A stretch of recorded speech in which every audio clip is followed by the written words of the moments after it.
we are from Group 6. My name is ALYSSA and our report is about Sijil Pelajaran Malaysia achievement in the year 2020 and 2021. First of all, education is the main important field in Malaysia as it encourages each person to reach their full potential. In Malaysia, all fifth-year secondary students must sit for Sijil Pelajaran Malaysia before they pursue for a higher level of education. In this video, we will look at the comparison of SPM achievements in the year 2020 and 2021 based on a few aspects, which consist of national average grade, students' achievement based on grades, certification of SPM candidates, certificate for candidates with special needs, analysis of core subjects average grade, and KEBAT mastery level. Hi, my name is MAZLAN HERMAN. I'm going to talk about SPM National Average Grade GPM from 2016 until 2021. The variable of this graph is categorized as a numerical continuous variable.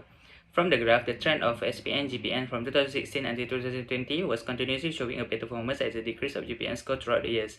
Year 2020 also stated the best score of GPM. However, SPM 2021 National Average Grade has dipped by 0.06 compared to the previous year from 4.8 to 4.86. This is because SPM students were affected the most by COVID-19 pandemic for 2 years while they were in Form 4 and Form 5, and they were also the first to sit for the new standard-based curriculum for secondary school KSSM. Hi, I'm KASIM. I present about registration of SPM 2021 exam candidates compared to 2020. The graph above illustrates the number of candidates who registered to take the SPM in 2020 and 2021 using a donut chart. The data in the chart is classified as a categorical nominal variable because it is divided into distinct categories that do not have a specific ranking. The chart shows that there are 6 candidate categories and a total of 407,097 candidates registered to take the SPM in 2021 at 3,382 examination centers.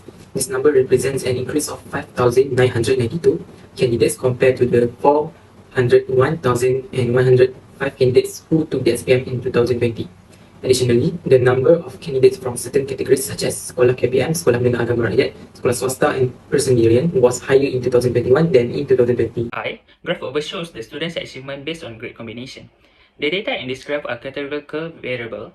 The most highlighted one is the increase of percentage of the excellent student, which is candidates who scored all A's from 2.46% to 2.54%, an increase of 0.8%.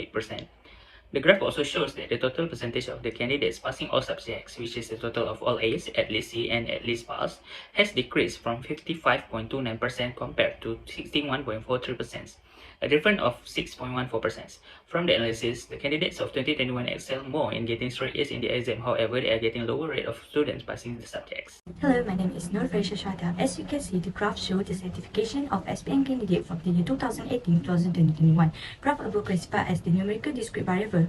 The Ministry of Education has established that SPM certification from 2030 stipulates that the candidates must at least pass the subject of Bahasa Melayu and History.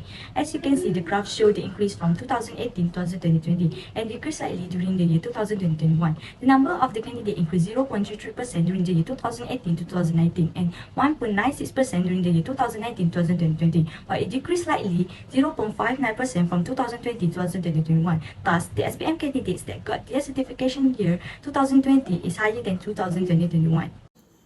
Hello, hi everyone. My name is SOFIYYAH binti Muhammad Noor. Now I want to present my graph. This is my chart and I'm using side-by-side chart graph to present the certification of SPM candidates with special needs in the year 2020 and 2021. First, we can see that the categories of the data appear in data have 7 categories: physical, multiple, hearing, blind sight, myopic, speech, and learning problem.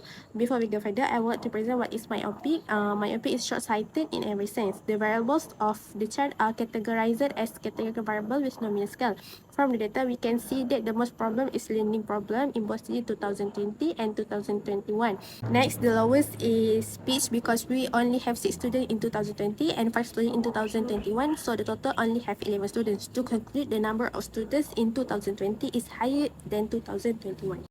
Hi, my name is SHAMIMI binti NORHISHAM. I will present about analysis of average grade of the subject GPMP for core subject in SPM 2020 and SPM 2021.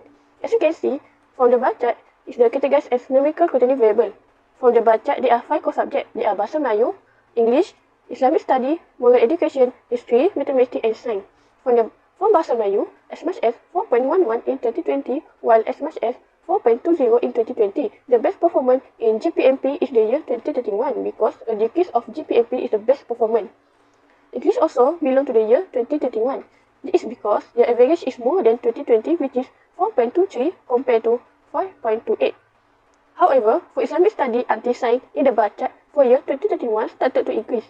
Thus, this shows that this subject did not get a good grade. In conclusion, the data from the bar chart show how GPMP score of each core subject in SPM 2021 that categories got better in Bahasa Melayu and English, but suddenly got worse for Islamic study, moral education, history, mathematics, and science. But the GPMP difference between them is not too big. Next is about mastery of the minimal level of KBAT according to skill in SPM 2031 and 2020. The bar chart is also considered as numerical continuous variable that represent a measured quantity. KBAT is referred to high-level thinking skill that test ability students to answer in exam that contain KBAT element. The bar chart shows the minimum mastery level, which is apply, analysis, evaluate, and create.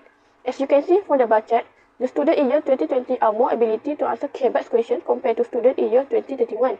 The evidence is the percentage of apply in 2020 is more than 2031 as much as 89.63% compared to 40%. Besides, for analysis in year 2021 is 44.6%, while in 2020 is 86.81%. For evaluate and creating, the year 2020 is more than 2021 as much as 90.50% compared to 60.8% and 59.04% compared to 89.2%. Thus, the COVID-19 pandemic factor and also the change in KCSM format is clear factor why the percentage of KBAT mastery among SPM 2021 is reduced compared to SPM 2020. To sum everything that being mentioned, we can see that the GPN for the year 2020 is 4.8 and in 2021 it reaches 4.86. This shows that the SPM achievement in 2020 is better than 2021. However, the overall students' accomplishments are impressive, given how difficult it was for students to sit for exam during the COVID-19 pandemic.